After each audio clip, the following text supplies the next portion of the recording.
hosted by A.F.F and Dr. Dave Coy.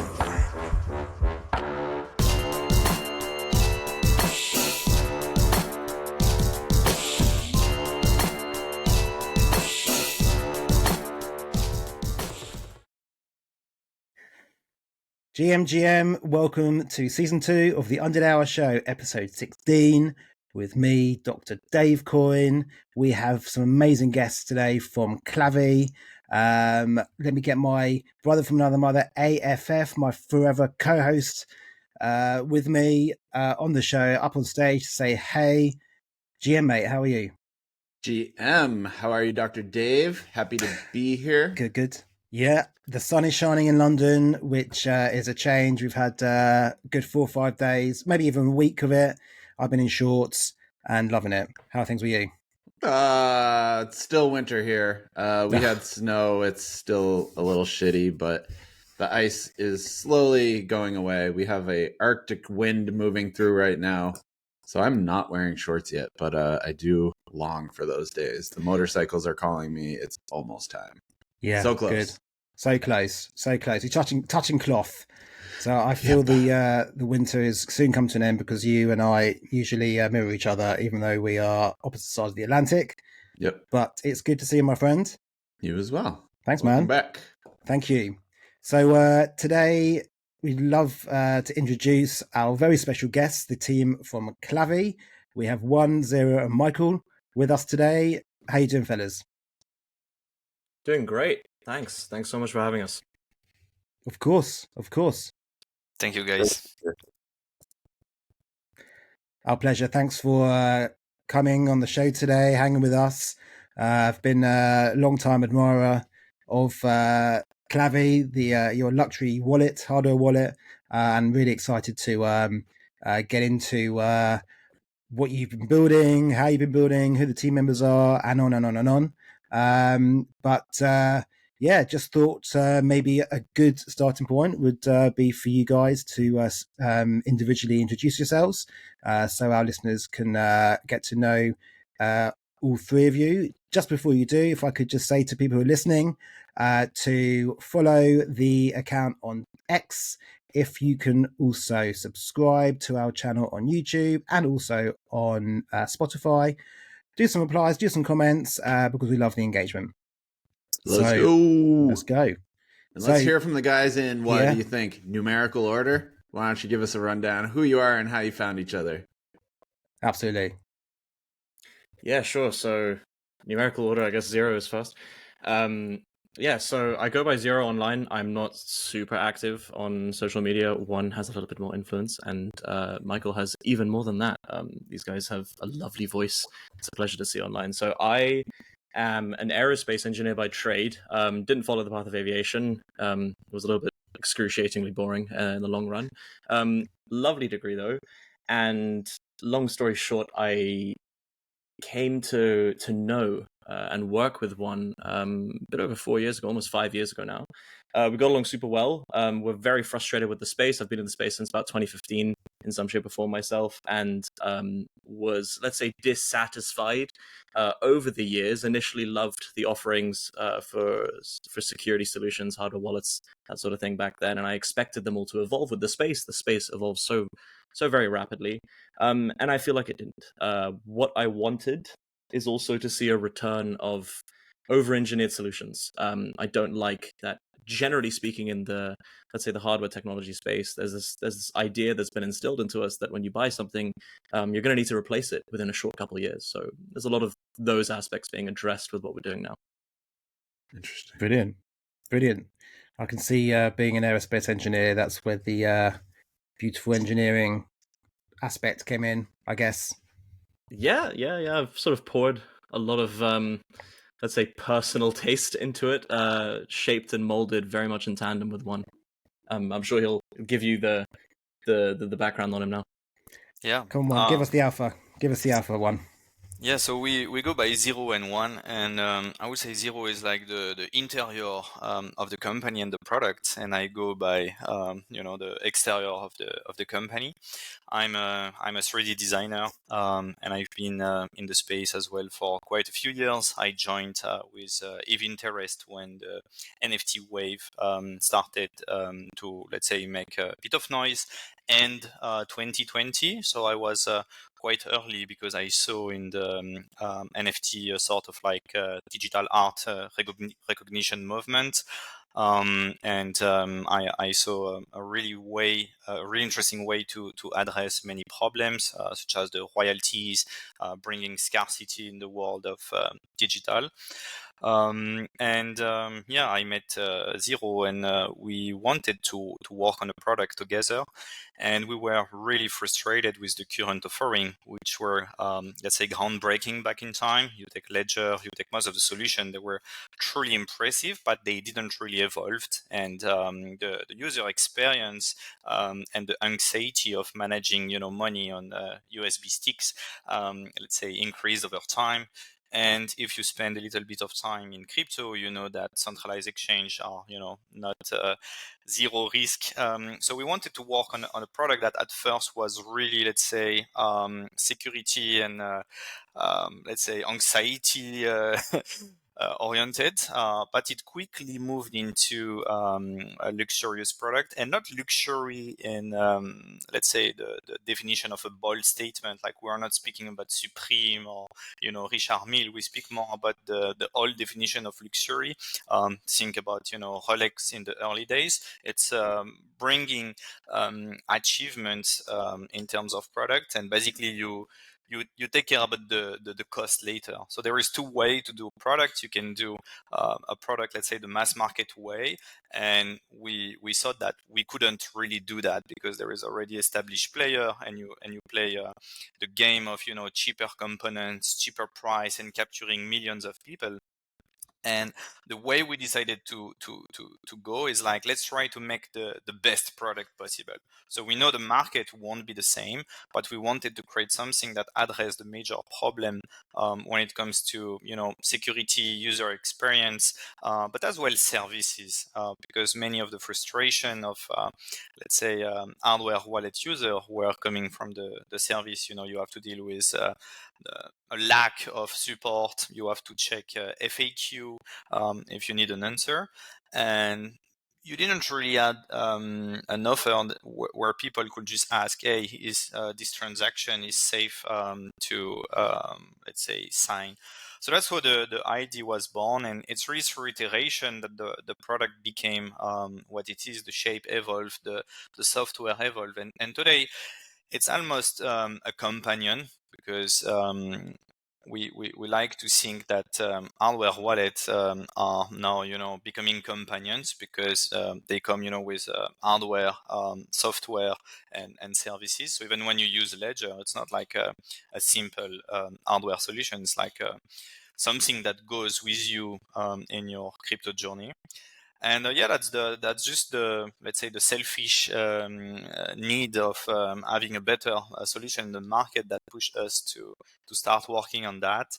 And eventually it started to really catch interest in people. Like, we quickly got friends who were more hyped than ourselves about the idea, and that's how great products are born, is when you have more people than you think who start to register interest. Interesting. Yeah, brilliant. Okay. Very cool. Ma- And then, so how did Mychal come into the Yeah. picture? So I'm Mychal, and nice to meet you guys. I go by 11 online on X and all the socials. I work in the entertainment industry pretty much for most of my adult life.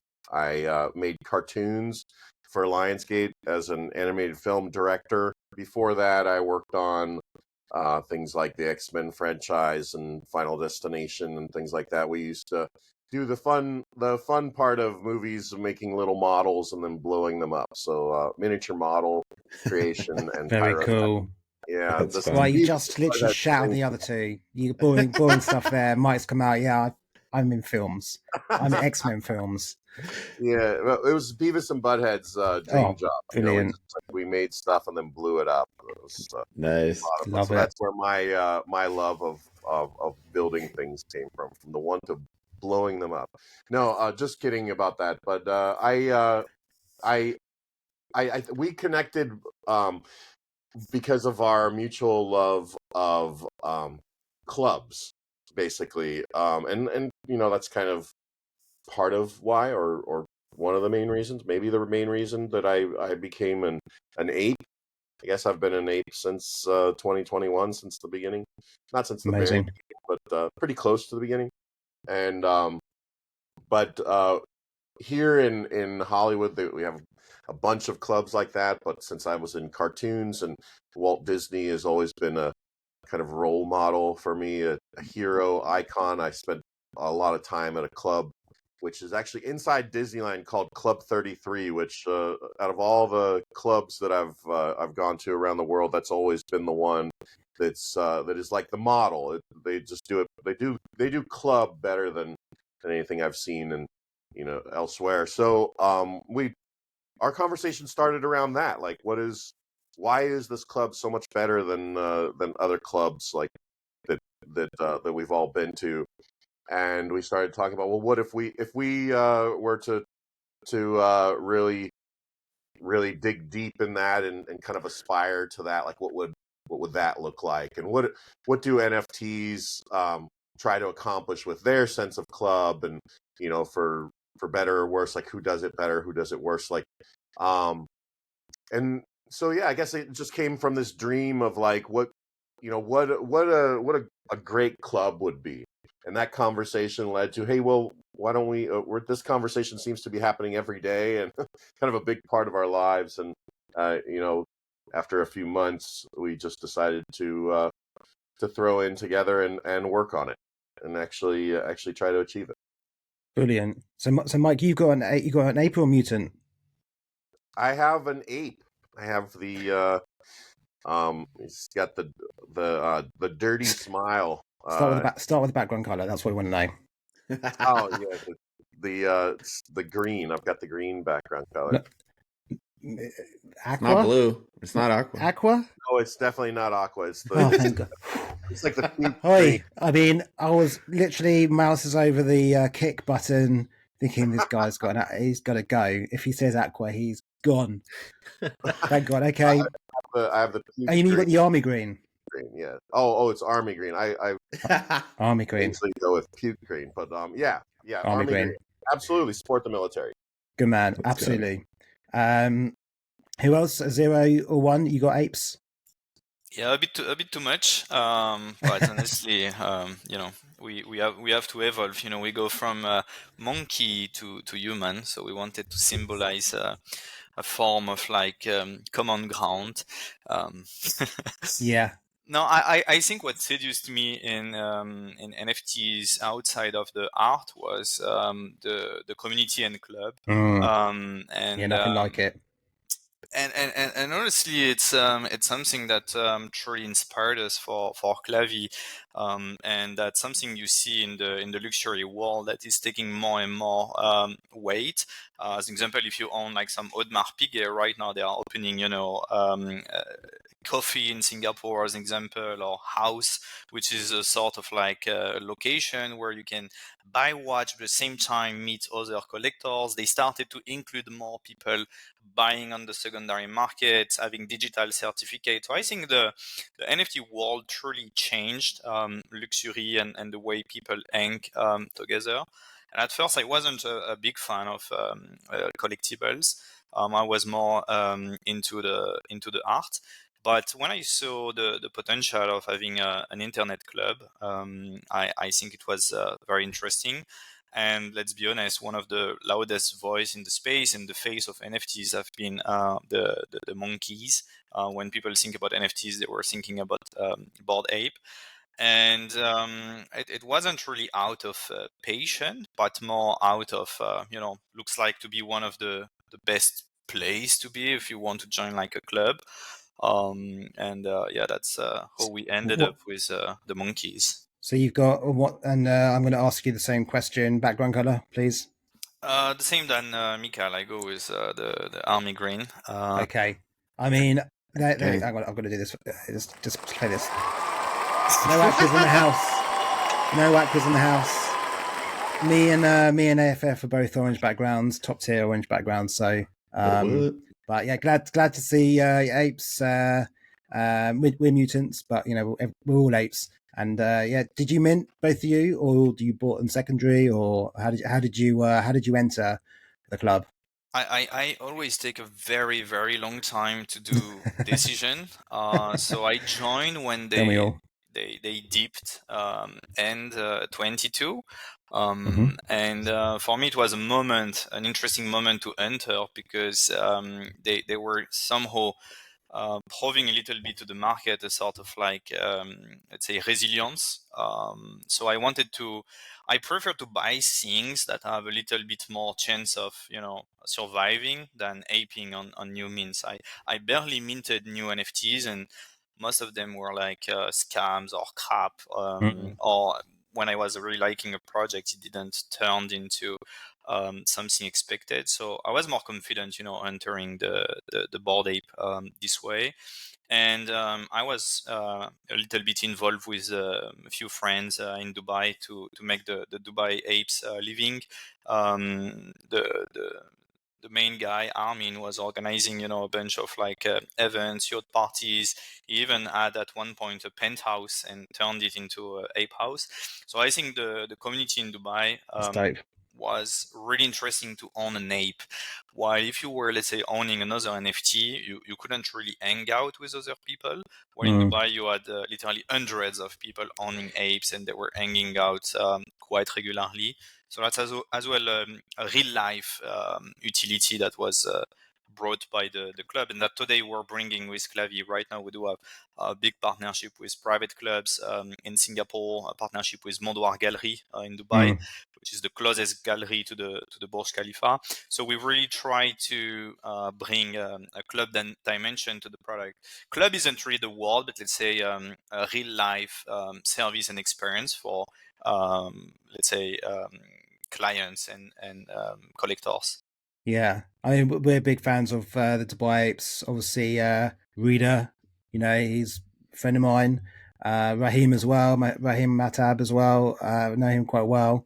Often see him sometimes in the UK Ape Club as well because he comes back and forth. But yeah, that's fantastic. The presence out in the UAE is strong for apes, and yeah, it's great to see that both of you, not only do you not have an aqua background, but you've got you've got apes.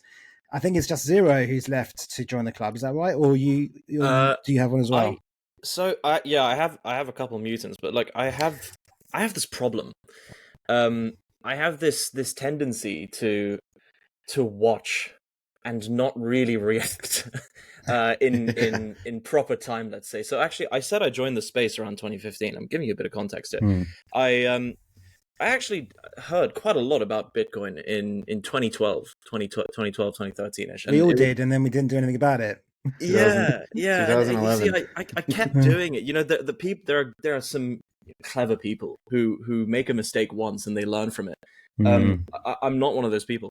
So I heard about it 2012, 2013. A friend of mine in one of my CS classes, computer science classes, he said, "Hey, there's this thing called Bitcoin." I said, "What have you used it for?" He said to buy Goat Simulator and a pizza, and I thought, okay, you're Goat Simulator. Yeah, Goat Simulator. It was Goat Simulator. Back in the day, it was my son played that. So why are you playing it? It's so stupid. Farm Simulator as well. Like, how boring is that?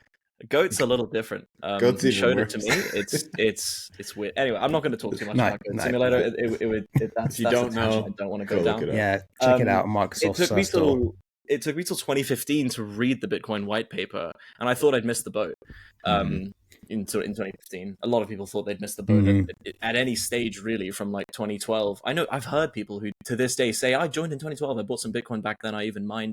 I didn't get in that early. I was still a little late, and I'm like, "You're nuts." 99% of the world thinks you were super early, like unreasonably early. Anyway, so I joined in 2015. Thought I missed the boat. I got into the space by converting some. I used to just as a hobby build PCs and sell them to architecture firms, that sort of thing. And back then, you could still mine with a GPU, so did that. Mined some Bitcoin. That was my way of getting in. Also, I was a student at the time, so electricity was air quotes free. Yeah, So that's I remember those days as well. I think I might be slightly older than you. I watched CryptoPunks happen, and I did nothing about it. I just watched it happen. Again, didn't learn. And then I watched the whole NFT sort of craze happen. I watched the BAYC mint happen as well. It took 2 weeks. And I was there. I saw it. I knew what was happening. I didn't do anything about it. So that brings me to today, where I bought the mutants that I have only in the last year. Declare the background color, sir. I'm going to be honest. That's a tricky question for me. I don't know the traits very well. One of them is like a bright yellow kind of thing. Fine. Kind of like a neon-y yellow. Yeah, that's fine. The other one has an orange background. Yes! Let's go! Where is it? There it is. There we go. All right, Zero's going on the logo. Orange gang. Validated. Gang. Brilliant. Sorry, where were you? No, I mean that completes the journey. That's I love it. I love it, guys. I love it. 5 apes in the house. That's fantastic. Do you see? This is a serious question now. Okay, I'll stop joking around because obviously we have no aquas in here, so we don't have to worry about offending anybody. Do you see there is a kind of potential with being an ape in the Border Yacht Club and rolling out a product such as Clavi? Do you see there is a parallel? Do you think there's a benefit? One thing that is interesting to understand is the journey of our product, and one of the people who show the most interest in our product right now, surprisingly enough, is the NFT collectors, because I believe they understand, let's say, what is custody. They understand what is a form of luxury. We can debate about if apes and punks are luxury or not, but they are definitely priced heavily. And they value identity. And Clavi is a bit of all those things together. When you purchase a Clavi, you can actually choose, your material. You can choose your finishing.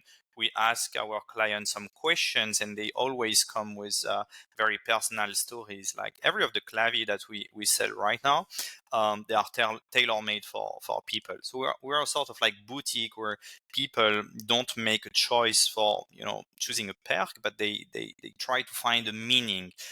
If they choose maybe steel, it's because the history of the material resonate with them. And I think NFT collectors, they because of the journey they already make to collect NFTs, they truly understand what we do. We don't really have to explain what is Clavi. They are very enthusiastic. So there is like more than synergies. Like the NFT audience is like right now the people who have the most interest in our product. Then we do have a bunch of people who are Bitcoin maximalists, because I will explain later what the product is about. But we also have integrated a node in the monolith, so we are truly a cloudless product, and that is really pleasing to the people who want to, let's say, use the product in respect to the ethos of the blockchain. And then the product seduce as well fund managers who heard about FTX, and they are like, okay, if the coins are on an exchange and a third party, it's not really my coins. So for smaller funds, like we work with a few funds like Balfour Capital Group as an example, they manage 400 million. We are not working with funds who manage in the billions yet, but they value owning their coins, while bigger ones, they have direct partnership to trade like paper Bitcoin, or have custodies through Fireblocks or Coinbase. But we already start to seduce those people who value holding the asset. And it's the same category of people who have art in the Freeport, who have gold bars in the safe, or luxury watch collection.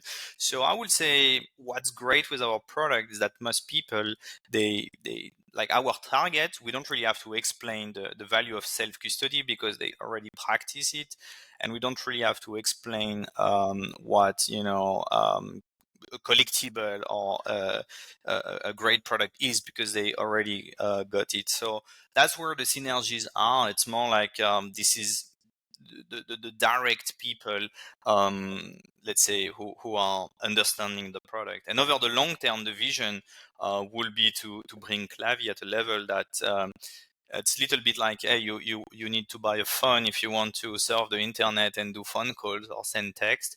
One day maybe you will buy a Clavi because that's Clavi you need for crypto because it comes with proper hardware, software, and it's secure. So maybe the parents and the boomers, they will be like, hey, I want to jump in crypto, what should I do? And instead of spending a lot of time explaining, private key, public key, decentralized exchange and centralized exchange, it's just like, you want to do crypto, you should buy a Clavi. Love it. Interesting. Yeah, that's very interesting. Obviously, you've got. I love that. We have different background colors. Well, obviously, me and us and Zero have the same one, top tier orange. But I love how you've just decided to kind of go with those sort of profiling with the type of monolith that people can choose, which is really clever because obviously, I mean, I've obviously checked out their website and I've seen the product. But that's actually a really great thing to do. I'm sure it's obviously not cheap to have to engineer multiple different versions of the same thing in wraps in different colors and different metals. But that's great. You can tailor make it to what someone deems as attractive, like orange, and someone, doesn't find attractive like aqua. You know what I mean? It's just Dave needs an orange edition monolith for sure. I mean, We've had that would be top tier. That'd be top tier. That'd be amazing. Metallic orange. The orange requests usually come from Bitcoin maxis. Yeah, but this is. I love Bitcoin too. Cater to as well. Yeah, well, there you go. What a wonderful synergy. Yeah. Well, so you guys have kind of started to hint towards what it is and tell us about it. So can we get tell us what the product is before we get too far so people at least know what we're talking about here.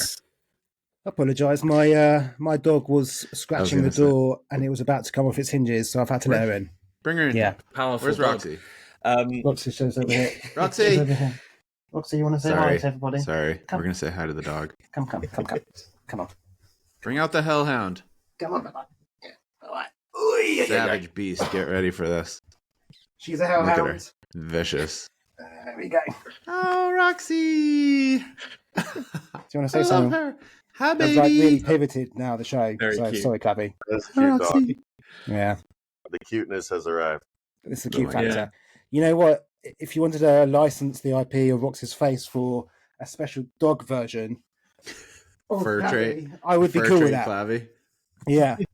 Called the Roxy. TM. All right. Let's get back Not to to totally derail. No, I'm sorry to derail. No, it's I didn't want to have to repaint my door because she would just keep going. All right, so I just asked Zero to at least as we're already starting to move into what the product is. So let's get a rundown of it so the audience knows as well. Yeah, of course. So Thanks. Clavi is obviously the name of our company. It is also the name of, I'd say, our product as a whole. It has two constituents that are hardware based. We call it the Clavi key. It's the little bit that slots in at the top. And what you've heard before from one is the monolith. That's the large thing. You go on the website, it's immediately the thing you see. It's the interesting sort of tall, strong, mysterious looking thing. Do you want to share the screen while you go through this? Yeah, actually. That might be good just so the I was starting to speak a little viewers slower. can visualize this if they're not familiar with Clavi. Yeah, that is. Before you say, actually, if we go to that, where did you come up with the name Clavi? I kind of just randomly on a day, I was thinking a little bit, and this was right in the early days before we'd even set up a company or anything like that. I was talking with one, and we wanted it to be a symbol of access, but in its name, also not kind of directly relate to anything, just sort of subconsciously give you some cues as to what it is, but also be accessible for people from all kinds of different nations, backgrounds, etc., who have English isn't their first language, all that kind of thing. So Clavi is firstly fairly easy to say for anyone around the world, but it is also derived from the Latin word for key. And we wanted it to symbolize that. It's a key to access. I thought there might be some Latin in being English as well. I thought there could be some Latin here. We just can't escape the Latin from we school. We just have that sort of education here, in our country, Yeah. So just learning dead languages for all kinds of good things. I had to learn that at school. Hats off, and brilliant. I love it. Yeah, so that's sort of where it comes from. But this idea of accessibility was really important as well, and we wanted it to feel like it is unlocking a lot, and that is both areas that one already spoke about in terms of community, the people that you get to talk to, and there were a lot of let's say promises that were kind of ill-delivered by some NFT projects, and you want better access to people to talk to within a certain community, and then you also want better access to the space in and of itself. You want an easier way to navigate, to communicate within it, to not have to sweat hard whenever you're conducting a transaction, waiting for the first confirmation to show up on the other side. There are all these sort of nuances of being in this space, and we just thought access is the issue with it. We wanted it to be easier. There is this issue that's sort of symptomatic of any big new technology, where in the first years you get kind of a bit of, whether it's intentional or not, this gatekeeping. The first people to understand it are not that keen to get others to understand it, and then you slowly have this echo chamber that evolves around it. And we wanted Clavi and everything that we work towards to really try and break through that. To everyone talks about bridging Web 2 and 3, and we are here to try and not associate ourselves too deeply in any one realm or echo chamber or subgroup. This is designed to be what it is, and it's almost like a slightly rebellious statement. But anyway, I can get into the product itself. It is quite different from stuff that's on the market right now. Definitely, because my Ledger Flex doesn't look anything like that. And I got to say, it's an absolute beautiful product. I was lucky enough to see, even though I was a day late, obviously you guys were one of the main sponsors of DJs in Paris too. So big shout out to Fucky Productions and Boring Yachts. And I was so glad to see that get put together. Obviously, I saw the work behind the scenes that was going on being on the team. But yeah, I saw obviously the videos and afterwards and things like that. And the gold one you brought with on the boat. Absolutely beautiful engineering, obviously, as it would be from an engineer. But you really, I thought maybe there could be some other side link, obviously, where they got the obelisk and things, but I'm sure, I don't know. But yeah, it's an unusual shape, obviously, obelisk and things like monoliths and things like that. But it's just a really beautiful, piece of art in itself. No, I appreciate that. So there is actually a fair amount of thought that went into it, and I appreciate the fact that you like the one that I brought to NFT Paris. So I was there myself actually, and that was actually a brass edition. I wanted to showcase. I actually like the fact that you thought it was gold, because if you're saying it wasn't gold, that's it. No, we have gold. It is. Of course they have gold. Come on. Yeah, we do have a gold. So I have this. I'm a complete materials nerd, the aerospace background and all that, and I have this little sort of sub dream to showcase the beauty and all of the accompanying advantages that you can leverage with the properties of all the different kind of materials that we use, and to sort of reinvent the appreciation for modern materials. We define entire ages of humanity by the materials that we use. We talk about the Bronze Age and all that kind of thing, and I think that that's an important part of what defines us as humans. We put so much value into this big, shiny hunk of metal called gold, and it has defined us as a civilization for longer than anyone can think back in history, and I think it's still defining now with mineral contracts and tariffs. So it's still continuing, and it's still the priority, because obviously the use cases in technology and AI. Here we are in the zinc age currently. Yeah. Yeah, in a sense. So when it comes to the monolith itself, it is extremely intentionally designed. One thing that was unintentional that I'll quickly say is, just for the viewers to get a sense of scale, the little piece that sort of slots in at the top, the Clavi key, is it's about the shape and size of a Zippo lighter, if you've ever held one. That was actually kind of where the beginnings of the, let's say, the ergonomic inspiration. Okay, that's quite much smaller than I thought it would be. Yeah, absolutely, and it's very intentional. This is something that you should be able to sort of have in your pocket and not be worried about it, and it's not increasing like sort of slab of phone that's slowly hurting your legs and all that kind of thing as our pockets for some reason shrink.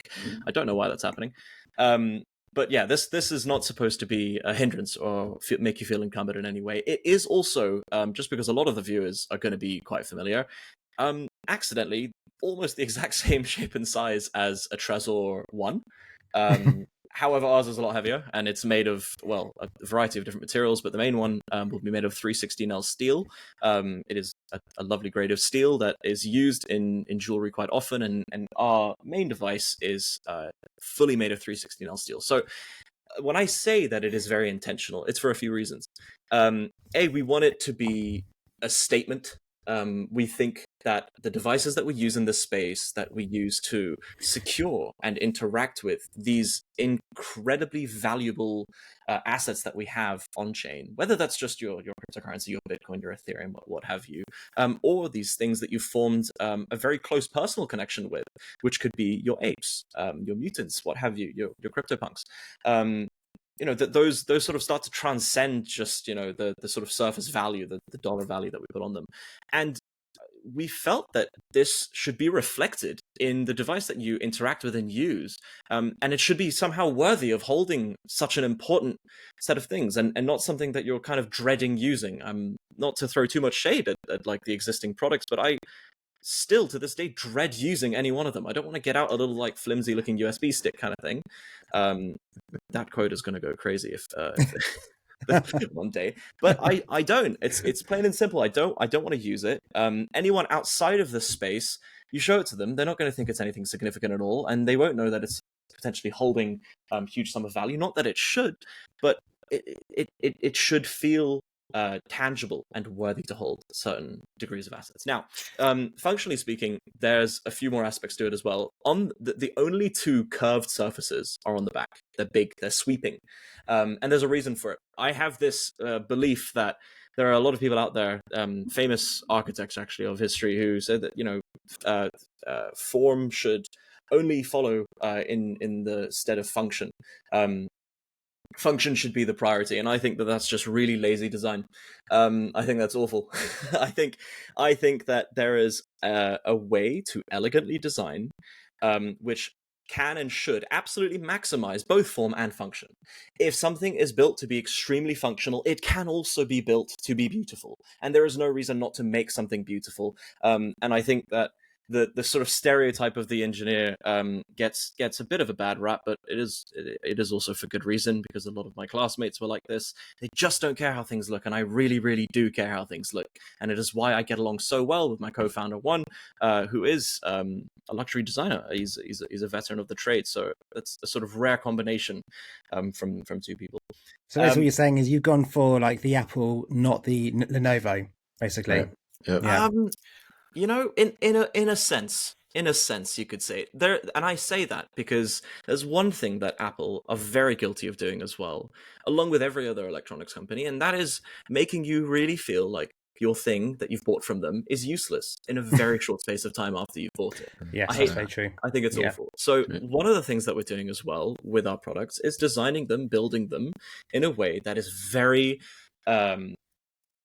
durability oriented. Now, we treat it almost the exact same way that a luxury watch house would treat the watch that you buy from them. It is about, actually, Patek Philippe, as an example, have a slogan that mentions, I'm going to butcher it if I try and quote it, so I won't, but it mentions that you buy it not for yourself, but to pass it down. And Clavi is built to be the exact same thing. You buy it and it will see the last Bitcoin be mined in 2140, I think is the year. You might not, but your Clavi will. And that's the sort of point here.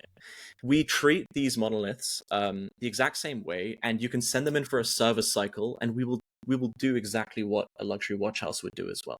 And so we're trying to flip on its head this whole paradigm and relationship that we've formed with electronics. And that is why one's role is also so important in this entire thing, because those two worlds needn't be so far apart and so different. It's why the luxury watch houses kind of struggled when they tried to foray into the smartwatch market as well, because they're just two very, very different things.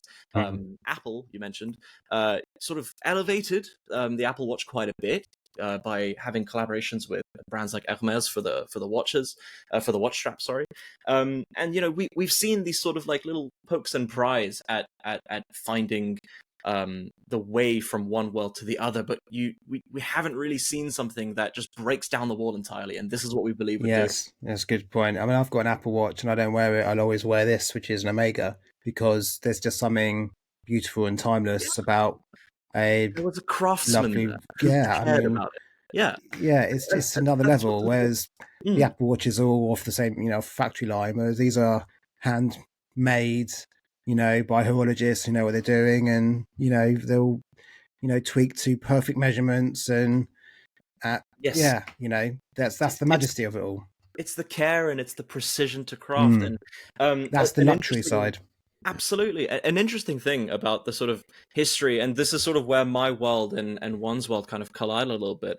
When you look at the history of luxurious products, Hermes, that I kind of mentioned as an example, they started out making super, super durable kind of straps for people who rode horses a lot. Now, these were like belts and straps that were designed to just last a really, really long time. It was a very quality oriented thing with extreme care and attention to the craftsmanship, and that is how they forged themselves.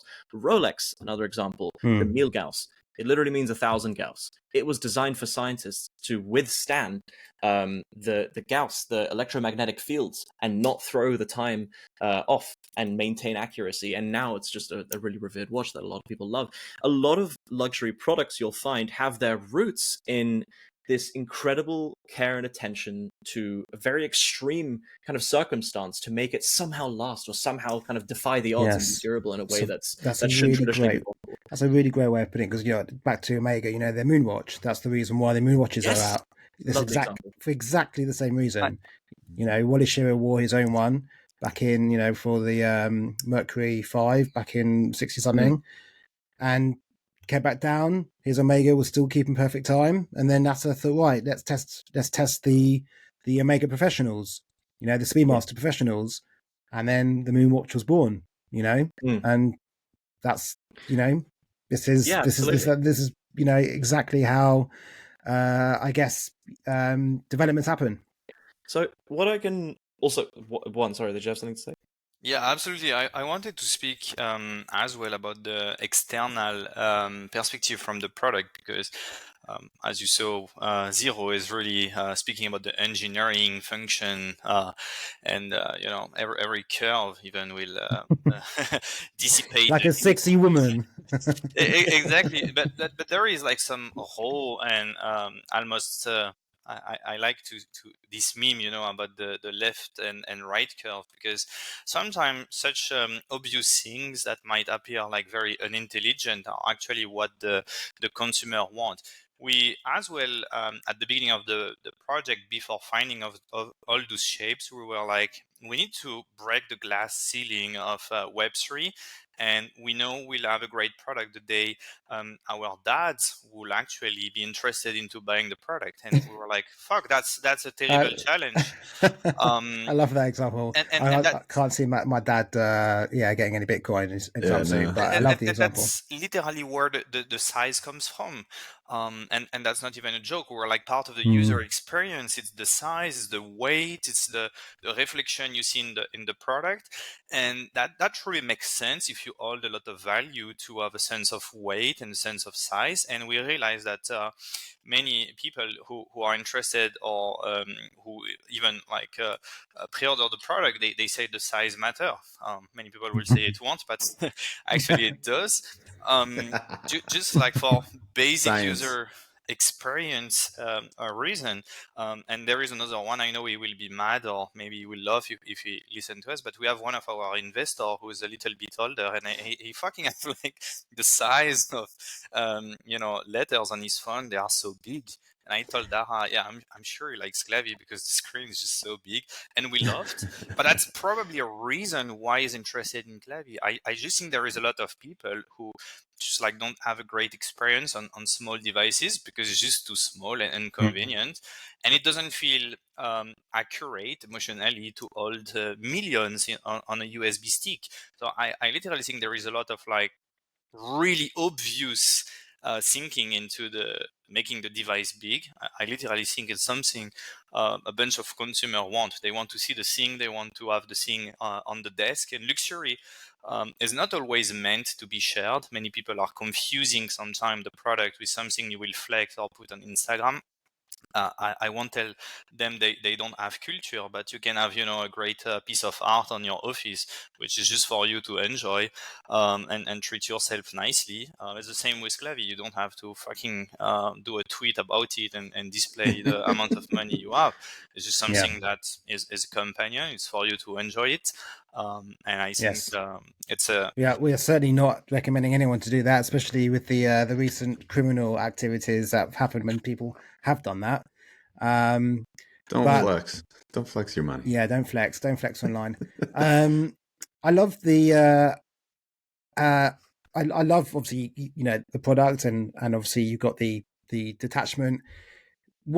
How does it work? What are the individual? What's the monolith for? What's the what are you calling the device on the top called? The key. The key. Sorry, yeah. What's the obelisk for? What's the key for? How do they work together? What's the kind of technicals behind it? Maybe you can show the what is Clavi page. I think there is like a nice graph. Yeah, this is just the best bit to show like that there's two pieces. Sure. I realized that I was intending to talk about that first actually. No, you got lost in the curves. It's okay. Now the audience can tune in for what it actually does. And it's a touch more technical, so I won't get too bored. I'm sure. However, it is comprised of 3 parts that we've built from the ground up. So the monolith is actually a full node and validator. And that is partially why you're able to send it in for the server cycles with such confidence, because it doesn't hold any pertinent data about you. All of that pertinent data being biometrics, so that's what's stored, and how you actually authenticate transactions with this little guy we call the key. You just tap your thumb. It's a one-tap transaction. It holds your biometric data, it holds your private keys, it holds your seed phrases, all that kind of thing. Both of those physical devices are entirely modular and can be added to. So this is the part when we spoke about access to Web3 technologies in the space in and of itself. So when I say it's modular, for example, with having one of our monoliths on your desk, you could have as many keys as you want, and you could use them as backups, redundancies, keep one in the safe, give one to your wife, give one to a friend that you trust. Maybe you have a lawyer in, I don't know, Korea, give one to him. And you could set all of these up as multi-sig, and it's a simple drag and drop in our operating system, in our web app or mobile app. So it's a very straightforward, familiar UX that actually we have it somewhere here. There you go. It's widget based. The user experience is also modular here, so maybe you're an individual who only cares about looking at your portfolio every 25 seconds. I know a lot of people who are like that, and maybe you'll put the portfolio right at the top, expand its view, and you don't care about anything else. And you can do that. When you do that on your phone and you expand the widget and all that kind of thing, the same will be reflected on the desktop version when you open it up there. And so we have this idea of modularity baked into the design through the software and the hardware entirely. You can also use the monoliths in a modular way. So you could have decentralized multisig used like that, because a monolith can validate your transactions no matter where you are, as long as it's got an internet connection. So the monoliths themselves are quite interesting, and they've sort of only become possible in this form more recently because of the advancements of SoCs, of CPUs, like systems on a chip.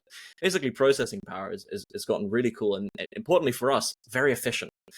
So one of the challenges with this, which I really enjoyed because I'm a nerd, was the thermal design. So these pump out a ton of heat.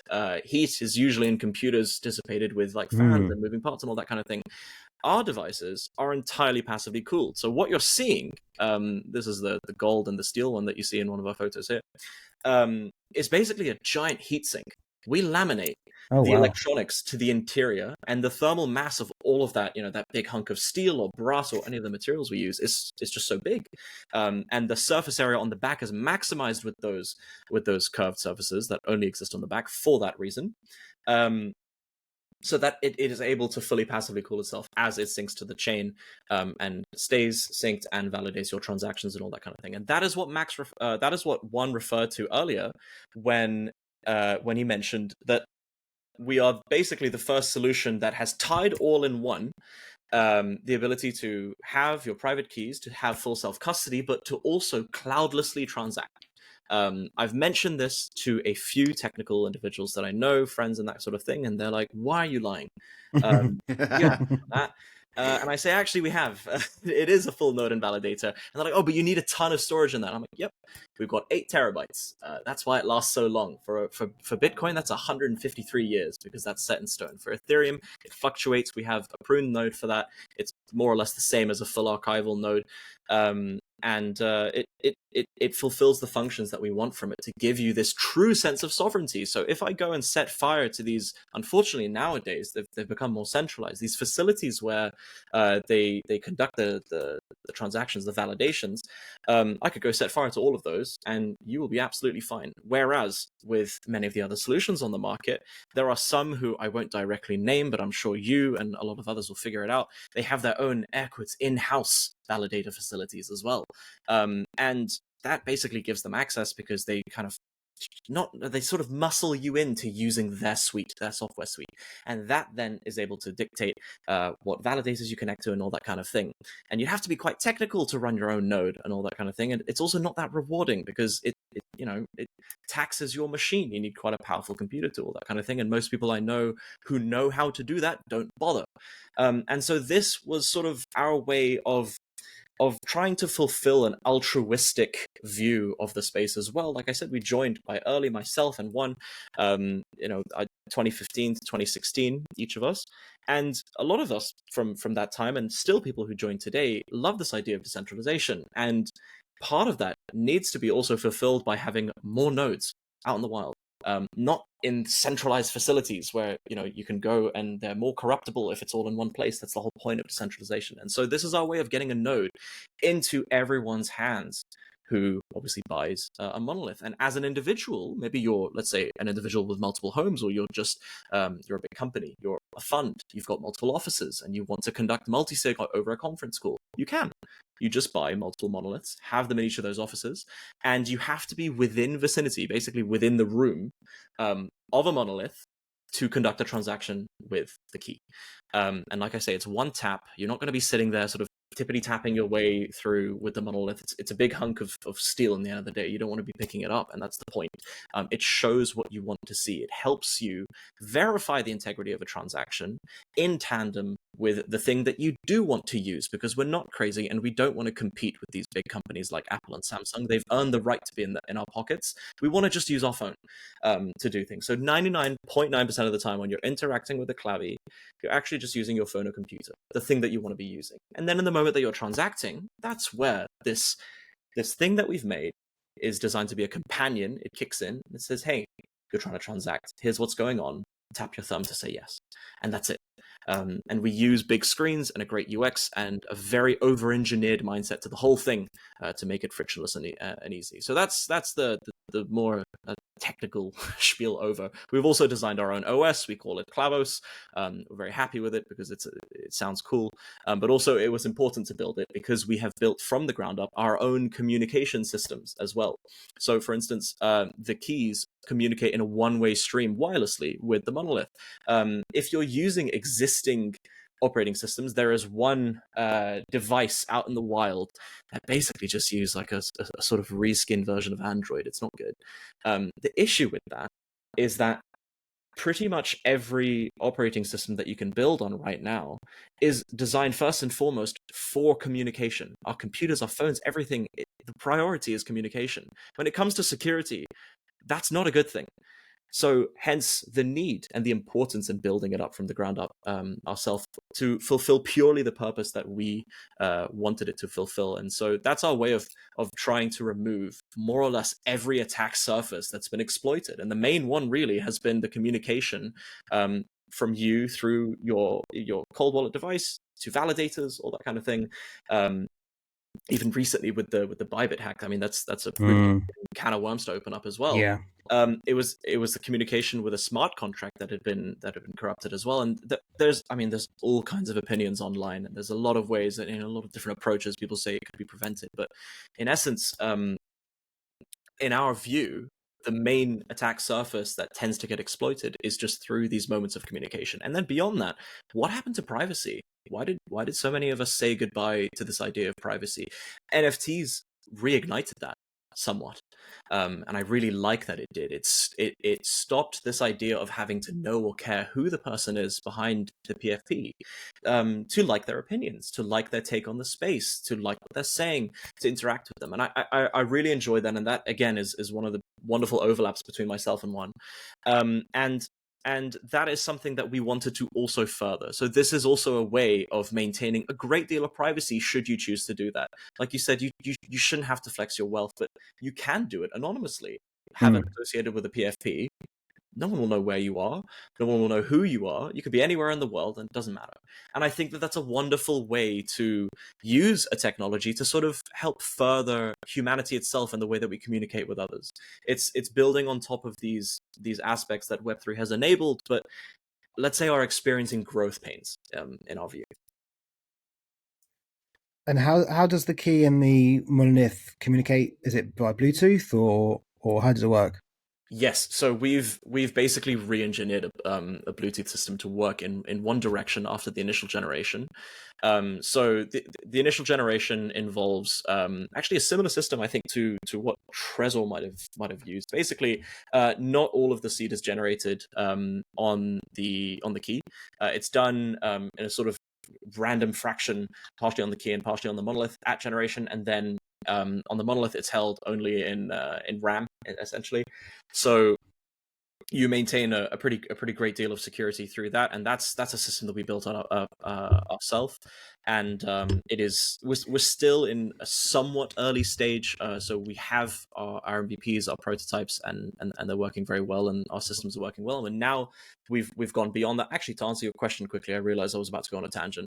Bluetooth is the fundamental technology that they use to communicate, hence needing to be in the room to actually conduct a transaction. However, if your phone or computer, like I say, 99% of the time, if you're just using one of those two, has internet, you're able to see and access all the funds. Most of the time, people, when they're opening up, the app, we believe they're just going to be using it to gather data. Like I say, checking the portfolio, what's going on with my NFTs, what's the floor price, all that kind of thing.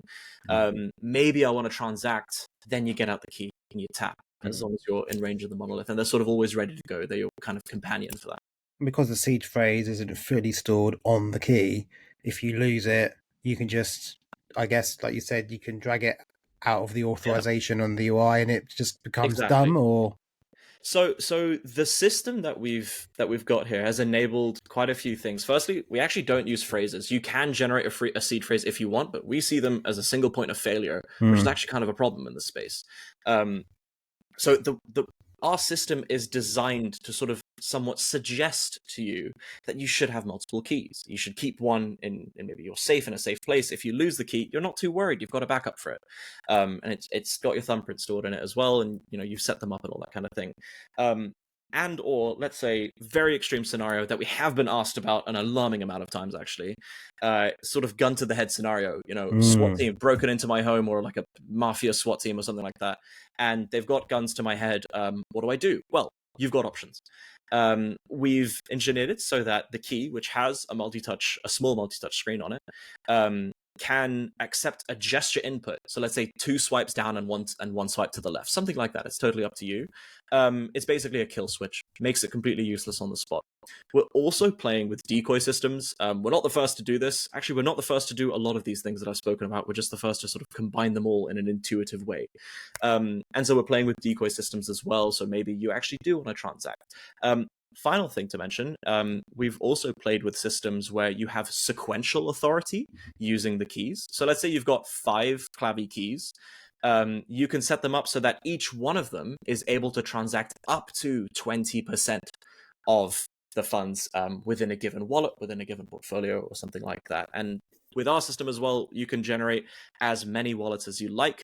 We also, for some reason, a lot of the existing wallet software doesn't let you do this.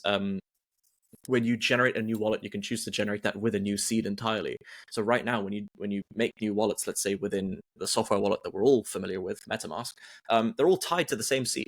So if you were to kind of use the same seed phrase, all of those wallets would appear, which is kind of cool for UX, but actually terrible for security. So we give you the option to have multiple wallets with multiple different seeds tied to them as well. So that's one of the things that we're doing. But that sequential authority is something that we've been playing with that we may not have immediately available, but it would be possibly available later on.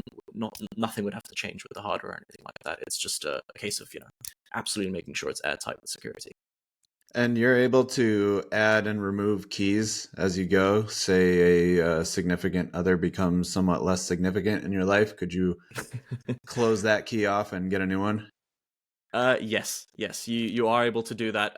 You need to maintain a sort of hierarchy. So there will always be a Clavi key that will have the highest, let's say, degree of authority. Like parent and child. Exactly. So you can, the short answer is yes, you can do that as long as you're using and authenticating that change with the highest authority, or at least a higher authority Clavi key within the array. Yeah, and you can just do that remotely. You could just kill it. Yeah. Cool. Yeah. And you said this is an 8 terabyte drive. So right now it's 8 terabytes. We haven't written that down yet because could subject to change. But what we're trying to do is enable this idea of your monolith will live to see the last Bitcoin mine. Yeah, permanence. Yes, this idea of permanence, this idea that this is supposed to be your sort of vault, your personal vault in a way, and it's supposed to outlive you, and you shouldn't be worried about it, and hence the server cycles and everything around it as well. So the 8 terabytes is just, it's not an arbitrary number. It's going to be around that, but it could be more.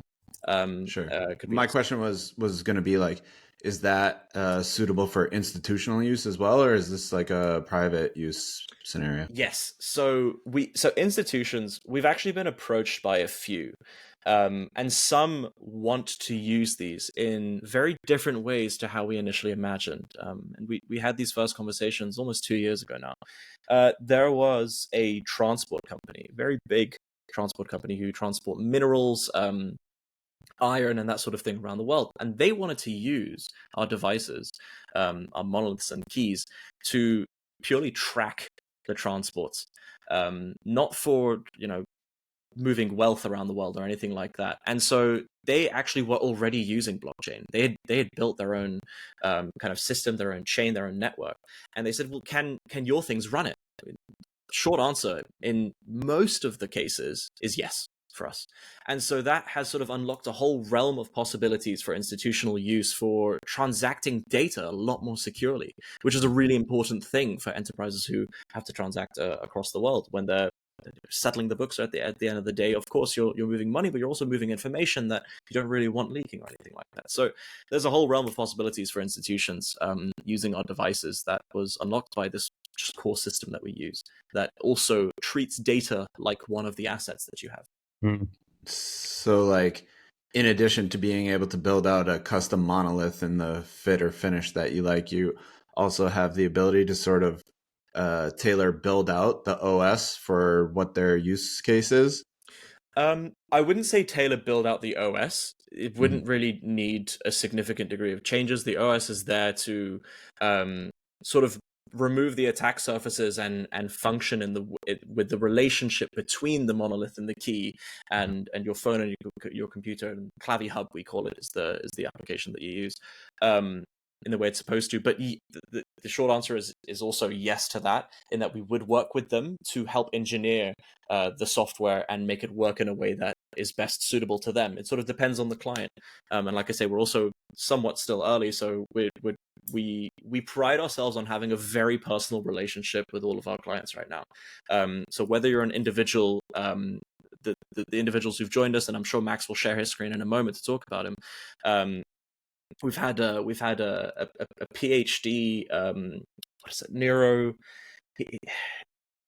He works in solving problems around trauma, and he's a doctor in Germany, and his story is incredible, and he is keen on the whole privacy aspect of what we're doing when it comes to his wealth, but he's also just as keen on the idea of true sovereignty, and he wanted a very personal experience with both the device and how it's designed and how it functions and what it can do for him.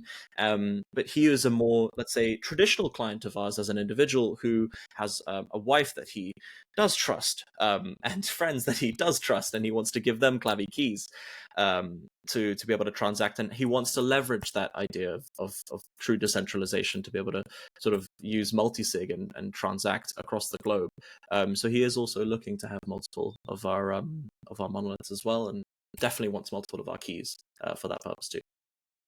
Brilliant. Can we have a look at the different materials? I think I saw that on your website. Yeah, absolutely. So actually, maybe this is a good moment to pass it back to Warren. I think he's got a really lovely view of all of the different materials, because we have this amazing atelier process. Wow, look at currently, we're leaning into the fact that we're a little bit smaller as it stands, and basically every device that we make right now is essentially a one of one. Even if we make them all the same, they're still made each one finish by one. is going to be slightly rubbed differently, isn't it? So what we these are built in Switzerland, or where are they actually made?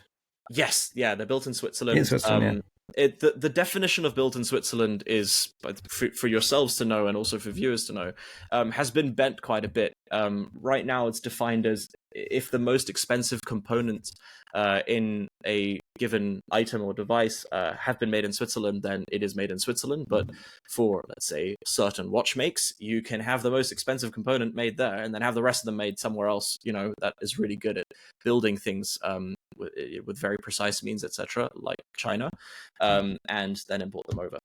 Quite a few brands are doing that. We have our electronics made in Switzerland. Our enclosures, we've tested a bunch, basically, manufacturing facilities across the world. We're setting up our own in-house processes right now, in-house actually being in Switzerland as well. So far and away, majority of the device is made in Switzerland, really, for all intents and purposes. The important part is final assembly, in my view. Yeah, I can jump quickly to answer your question about what will be your dream Clavi, because each time we speak about material, it helps people to get more creative.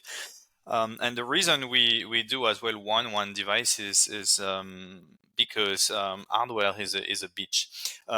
That's very important to mention, and that's the true sense of scarcity. And we've seen a world where you see more and more people building artificial scarcity. But when it comes to us, it's like you need to know that in hardware, if you want to create like a 10K or 100K device, you need to have, serious deposit and serious, orders to work, with the manufacturing process. You cannot, just come over and, you guys saw the delay that Ledger experienced, and Ledger is a billion worth company, and themselves can have, manufacturing problem.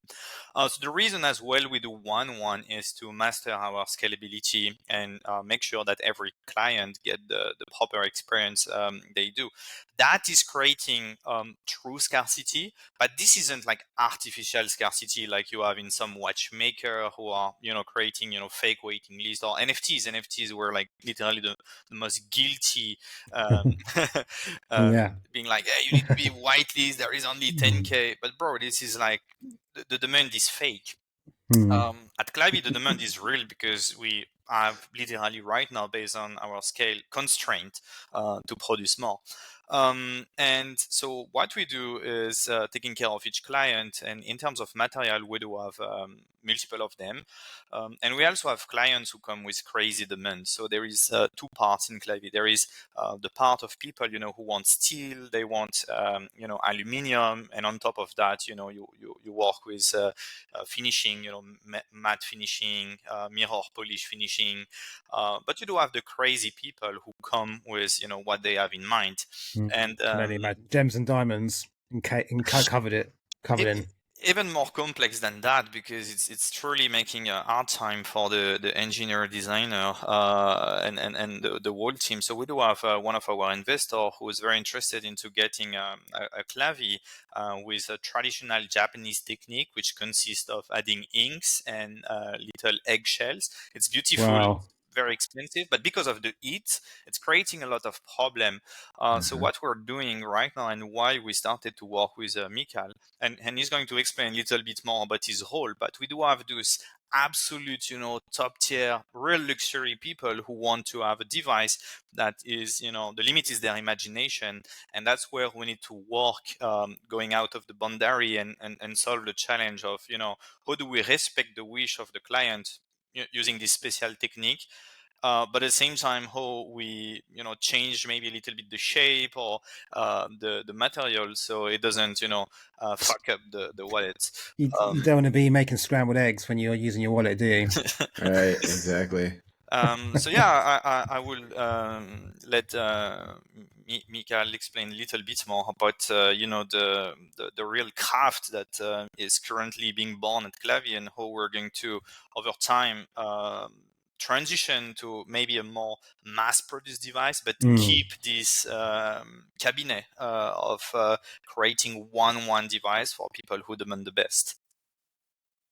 Yeah. I think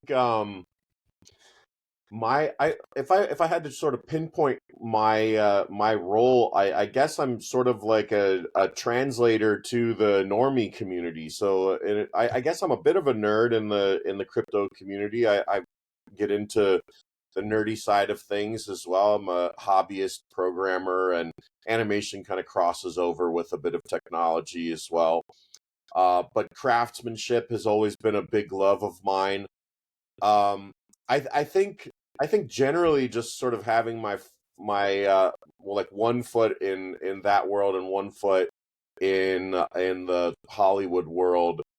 I saw in 2021 when apes, and before that, a little bit before that, punks got popular, but it was really with the apes. I remember being in a studio meeting with literally the head of a major studio, and he was on his phone scrolling through pics of bored apes. And he's talking Brilliant.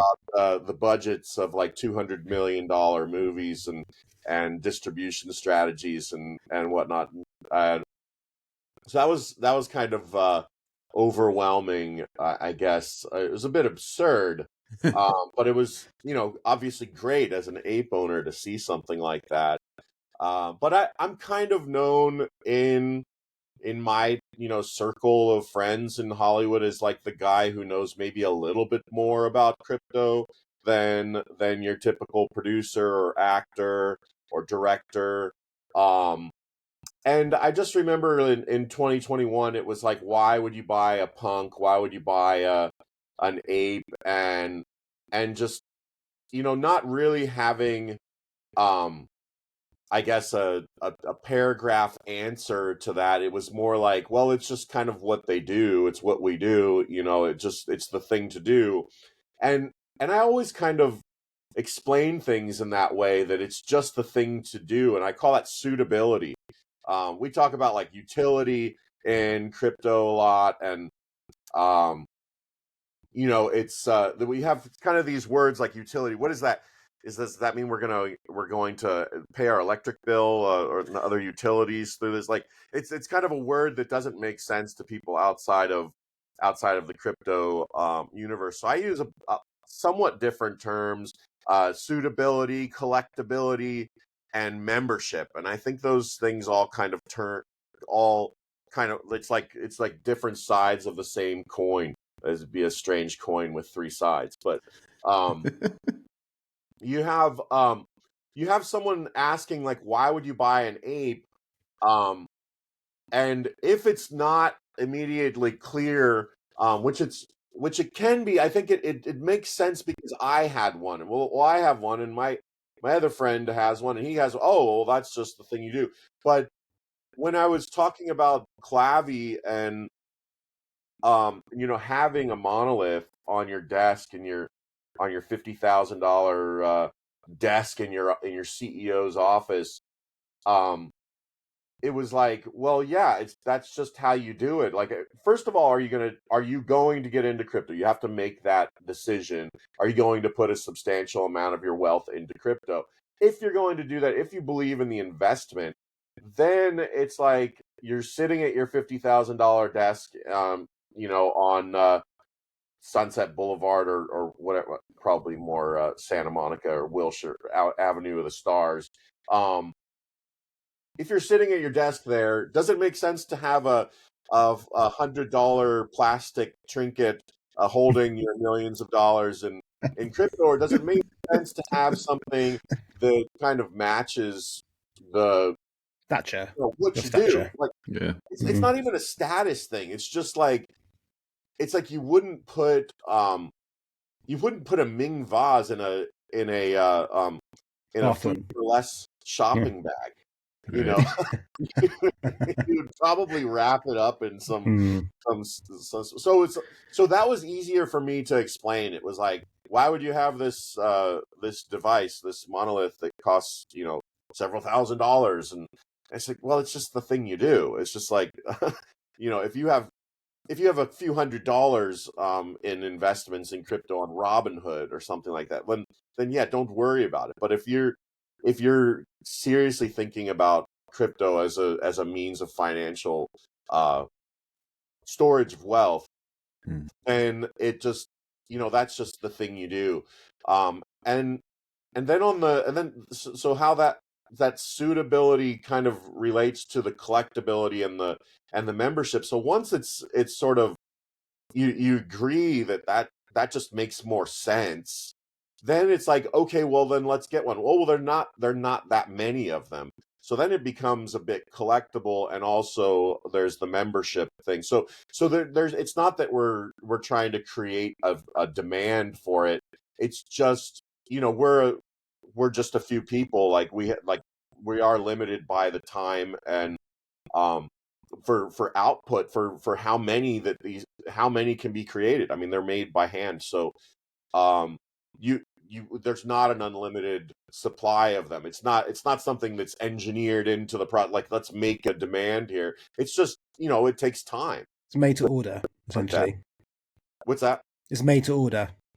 Yeah, it is. And that's not. It's not intentionally trying to make scarcity. It's just when you're buying something on a particular level that's associated with maybe a big portion of your wealth, and even if it's not a big portion, it's still a substantial amount that you have in crypto, then it just sort of makes sense, again, the suitability to have something that's a little bit more custom. Like, if you're going to buy a Rolls Royce, you're not going to buy it straight off the assembly line. Like, what color do you want? Oh, I don't know. What's on special today? Like, no one asks that at the Rolls Royce dealership. They say, I'll have that one. Basic white, please. Yeah. It's like, I can only afford white. Yeah. They're like, I don't really like that white. Like, that's more typical in a Rolls Royce dealership. Yes. Like, yeah, I want Snow White, not Arctic White. I want Snow White. Yeah. Right. I want this other white that I saw in France last year when I was on vacation. There was this beautiful thing. I've got a photo of it. I've got a swatch of this white. Can I give this swatch to you so you can make my Rolls Royce in this white? That's the typical thing you're going to find when someone orders, a Rolls Royce. And it's not because they want to be foofy and like be a snob about it. It's because, like, it's just but when you're that wealthy, you spend do what the fuck you want on a fucking car. Of course exactly. You want those. You got a Hugo Boss suit and a Rolex Panda on your wrist, and you want your motor in special color. I get it. It's like if you ask them, let me see your bank let me see your bank account. I only bank Coots, you know, and Coots. I don't know if you're aware what Coots is. Coots, the Queen, God rest her soul, the royal family bank at Coots. To have a Coots account, you need a minimum, I think, 100 grand just balance, always in there, you know, as a balance. And you get out of the wallet, he's not going to have a shitty O'Neill wallet or something from Amazon. He's going to have a fucking Cartier wallet or something really nice, you know? Yeah. And having that account is just. He's not going to wear Crocs, is he? No, yeah, you're not showing up to Crocs in a meeting about a $200 million movie, and you know, you might not care about snake skin or alligator skin shoes, but if it's just the thing you do, then it's the thing you do. Like the account at the bank there, you probably wouldn't just open up a student savings account at the local. No, sir, no. They would quite literally say, "This place is not for you. Get out," in the nicest possible way, and shake your hand whilst they do it. Yeah, you can ask, "Can I take a lollipop on the way out?" You know, like, no, sir, they're for customers. There's no free lollipops in the private bank. Yeah, I think the only caveat would be someone like Rick Rubin, because he's like all, you know, in the clouds, but, you know, loaded, and he definitely would wear Crocs. But aside from Rick Rubin, yeah, I completely get what you're saying. Yeah, he wouldn't wear Uggs, would he? He wouldn't wear Uggs, would he? A.F.F. He might be barefoot. I don't know. I'm pretty sure Rick Rubin would prefer to have his blockchain wealth stored on a Clavi than on a. Oh yeah, absolutely. But he likes those sorts of things as well. No, I get it. Maybe get Slayer as a potential member of our little clique too. That would Let's go. Yeah, that. In talking about the customization of them, are you like taking orders, and like what is the ability for customization? Like if I want a carbon fiber Clavi, or if I want your MAYC wrapped in it. Yeah, or like engraved in the metal. Are you able to do stuff like that? Yeah. So laser engraved. It's definitely possible. Everything you mentioned, we can do it, because in terms of material usage, we use different materials that you can easily paint.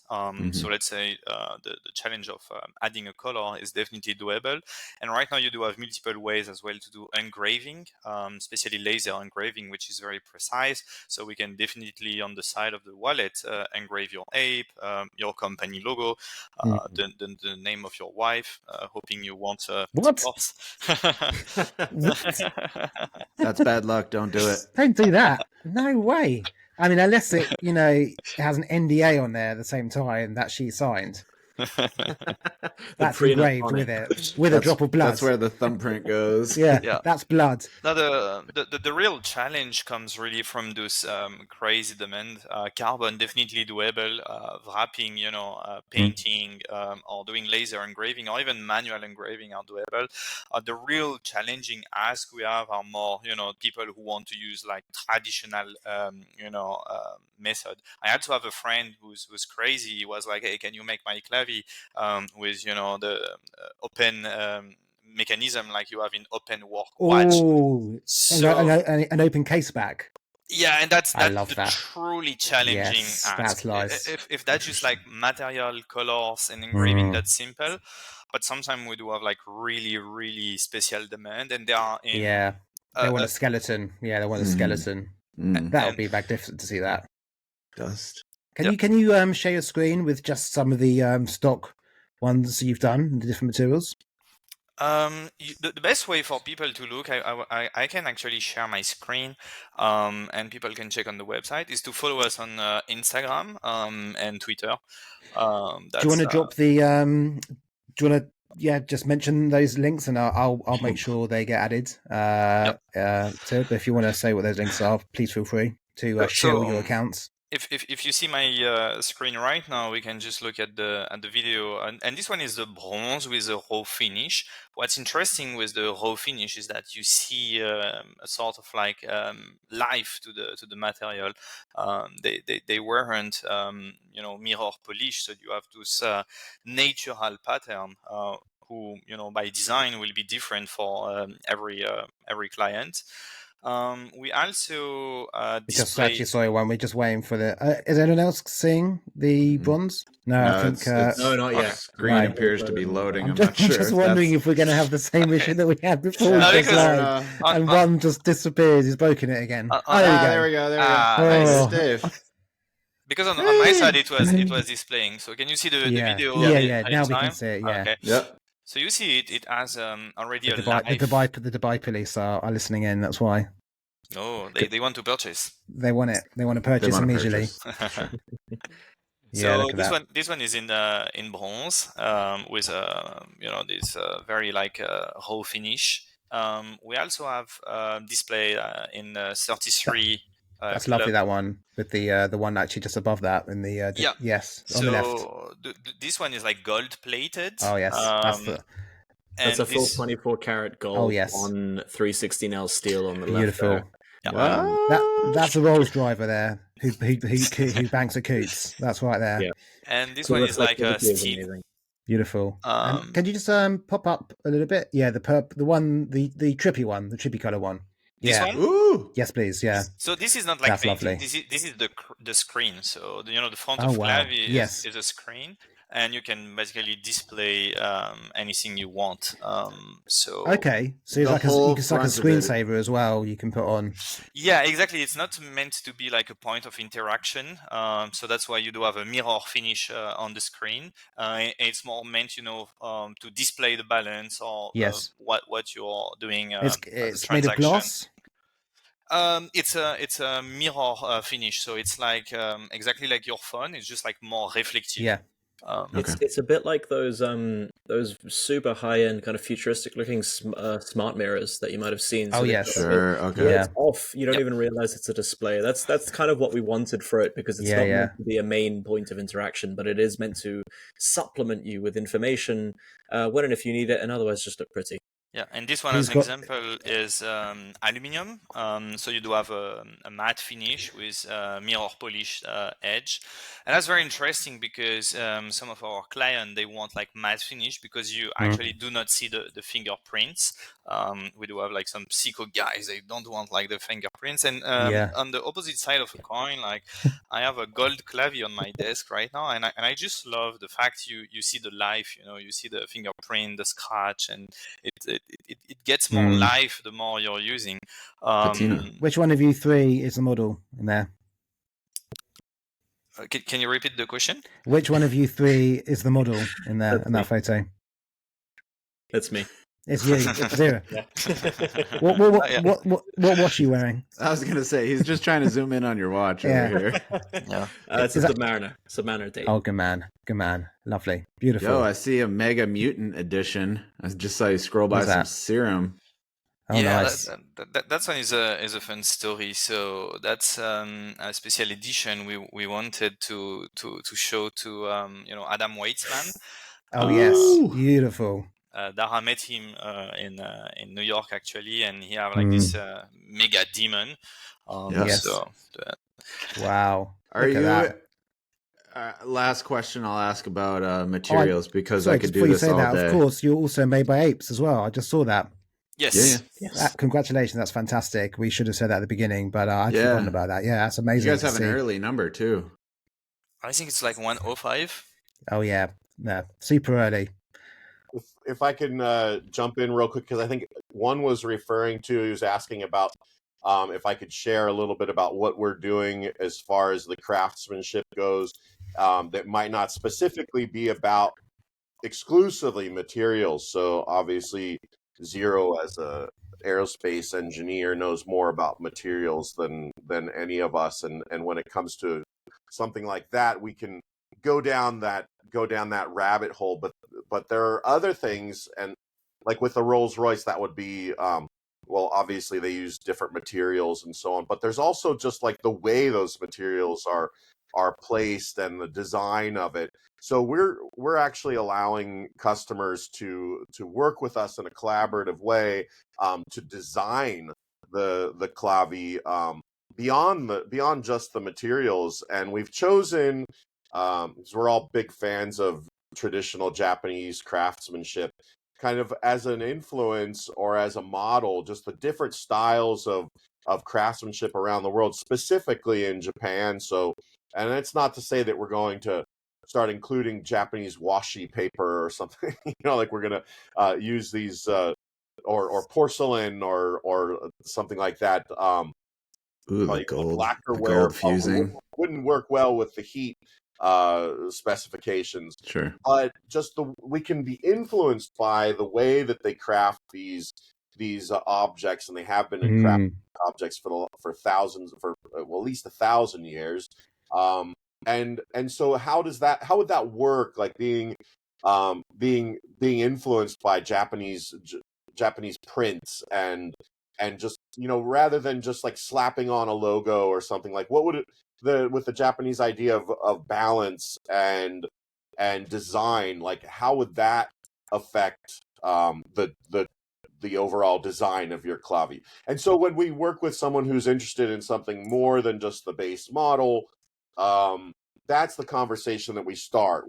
We look at the different types of craftsmanship and how we can kind of merge that with the creation of he's agreeing with me. I think the there's someone at my door and so he's going mad. I'll put myself on mute for a minute. There you go. Oh no, it's dogs tend to like what I'm saying more than humans, so especially when I have food. But Same. yeah, I think the thing about working on a custom Clavi with a client is that it's meant to be something that they're going to treasure for a long time, and that goes well with what it actually is. It's where you're storing your value, at least on the blockchain.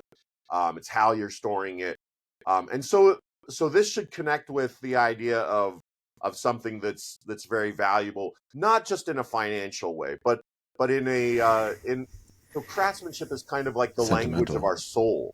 Yeah. If and we wouldn't want to have items around us that we don't have any special connection to or special affection for. And so in order to create that, we have to put a little bit more work into not only the materials but the design of it. So that, I think that hopefully that answers a bit of the question that you mentioned Japanese. I'm a big fan of Japan and Japanese culture, and when you talk about things like luxury products, Japanese inspiration, not wanting to overdo things, I think again back to luxury watches. And there's one that I love, which is the Grand Seiko. Zero, you may know this. Yes. And the one that's my favorite brand. Yeah, the Grand Seiko is just beautiful in the white birch, one with that beautiful face to it, and very subtle. I completely see the parallels here, like big time. And I think I'm also a big Japanese whiskey fan, so I drink a lot of that. But yeah, good man. Yamazaki is my favorite.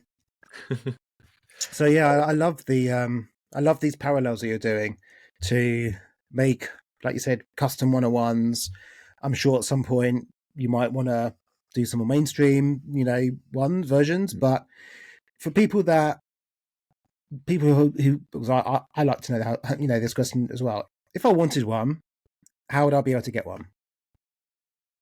We have a registration section on our website, fairly easy to find, within the Eclipse page. So Eclipse is the collection that we're doing right now, which, like I say, we're leaning into the fact that each one of our devices is kind of a one of one in and of itself. So you register there, we take a look at you, we get in touch, and it's basically an opportunity to go through the full atelier process, if that is something you're interested in. So part of the registration form actually asks you what sort of design aesthetics inspire you, what emotions you want the device and its look to invoke as you walk into the room, those sorts of things. And that is actually what we're quite interested in hearing about, and that is part of our sort of selection process, I guess you could say.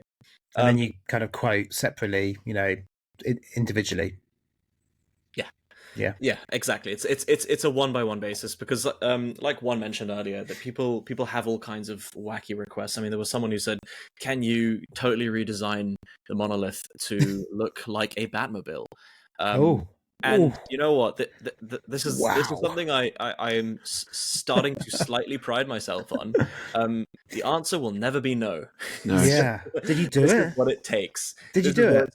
So we're in the this is a really recent request, so we're kind of in the early stages. But yeah, it's kind of worked out a way. The challenge, like I said, there's a really powerful machine inside these things, and the whole thing is meant to be a heatsink. So with some of the finishes, for example, the Japanese style finish, it's using a really interesting and precise technique that uses kind of a material called ebonite. It's basically a very hard rubber, and it produces this incredible kind of swirly finish on the surface that only the artisans have sort of mastered the art of shaping what the outcome will look like. And I love that. It's sort of a parallel to Damascus steels and those Japanese knives. If you have a very skilled artisan, a blacksmith, they can very precisely work out what the lines are going to look like after they're done with the forging and finishing process. And it's a very difficult thing to master, and you know, you could spend a lifetime on it. So a client asked about doing this finish. Now the problem with it is that ebonite, that like hard rubber surface, the material, it's rubber, it's super insulative, so it kind of it poses some issues, you could say, thermally speaking. So we worked out a way to completely reshape the surface, the rear surfaces of the monolith, to create these deep grooves that match with that finish and its design that it would have on the surface, and it would multiply the surface area a lot, whilst not causing any harm or damage to the surface finish, and also melding with it in this really interesting 3D textured sort of geometry. The outcome is incredibly special. It's really interesting. And the funny part is it's really difficult to get that machined as well. But the thing is, like I say, everything we do is sort of inversed. We don't need sort of like yield percentages when we're looking at manufacturing. We need it to go well once. That's it. If it comes out in the perfect way that we want, that's all we care about, and that's all our client cares about, because it's not about the sort of money. And it definitely, with a request like that, it's not about how much is this going to cost me. It's just, can you do it? Yeah. And that sort of ties back to what I was saying with the most special things that we see from luxury watch houses, like Milgauss, or like the Milgauss from Rolex, or like Hermes, etc. You mentioned the Moonwatch as well.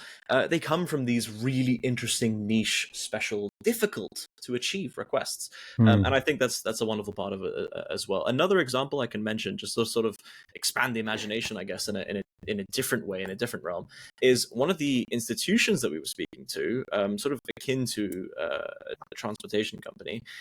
They were asking us for like an incredibly hardened version of one of these, something that can survive a fall into deep oceans, and it falls down sort of like huge multi-story buildings, that kind of thing.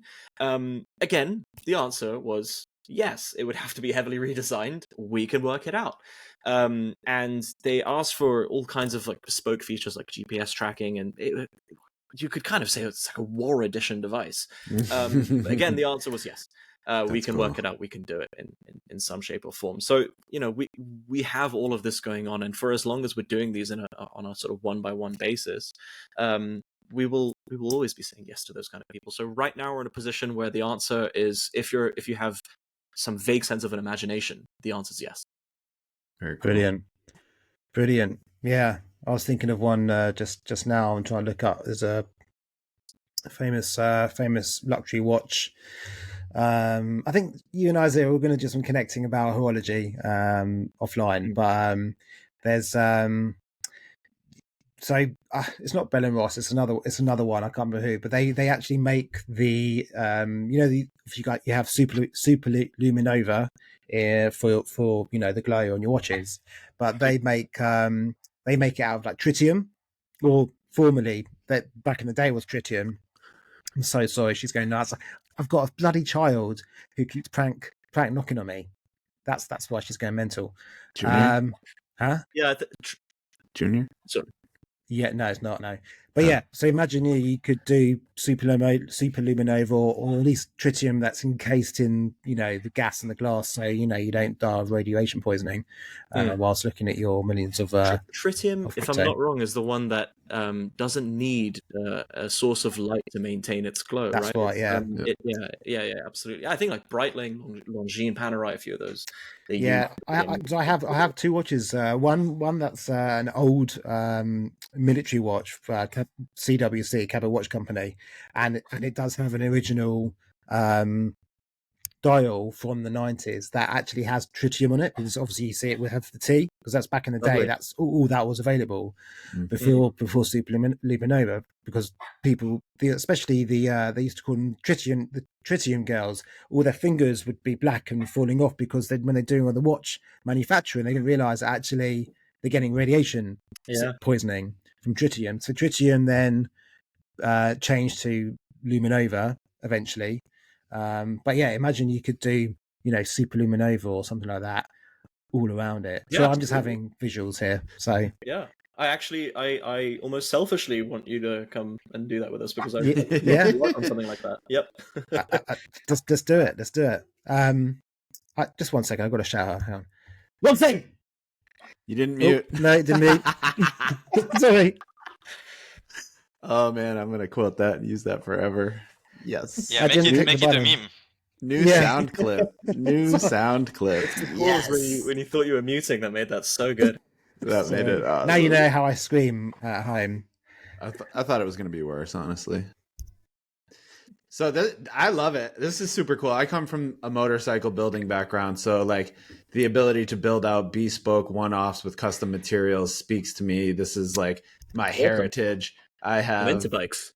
Yeah, I have a bunch of. I actually used to run like a Street Fighter motorcycle forum, and was big in with the collectors and the builders. So I have a little collection of custom bikes in various forms of carbon fiber, etc. So I really like the. Would love to see those.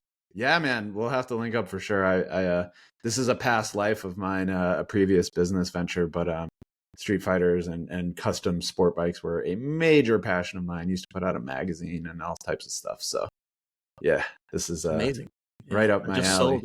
I sold my what I consider to be like a part of my soul. It was my Super Sport from 2003, just a few days ago, and I've been really questioning life decisions since letting it go. I hadn't been using it as much. It was slightly sinful.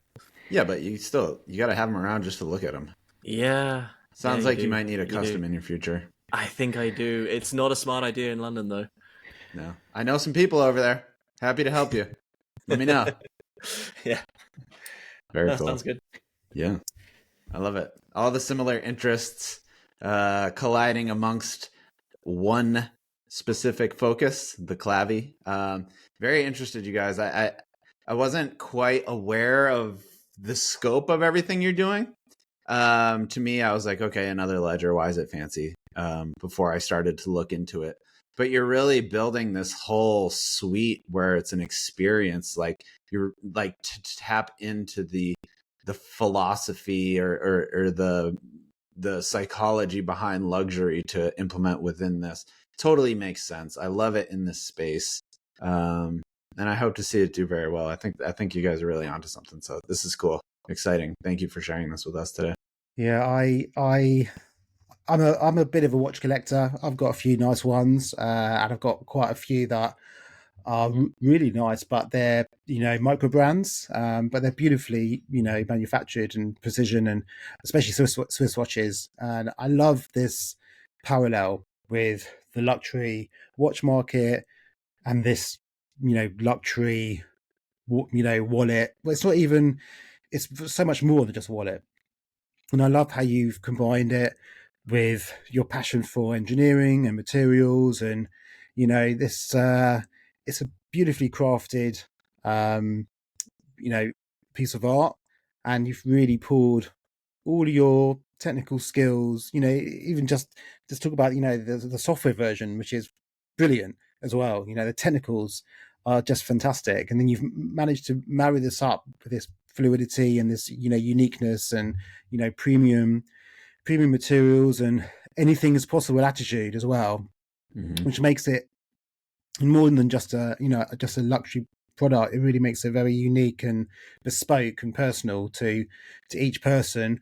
Like, as Mychal said, you're buying a special car, or as you and I, Zero, we've got some nice watches. You want to buy that watch that you really like, and you might want to do some customizations to it.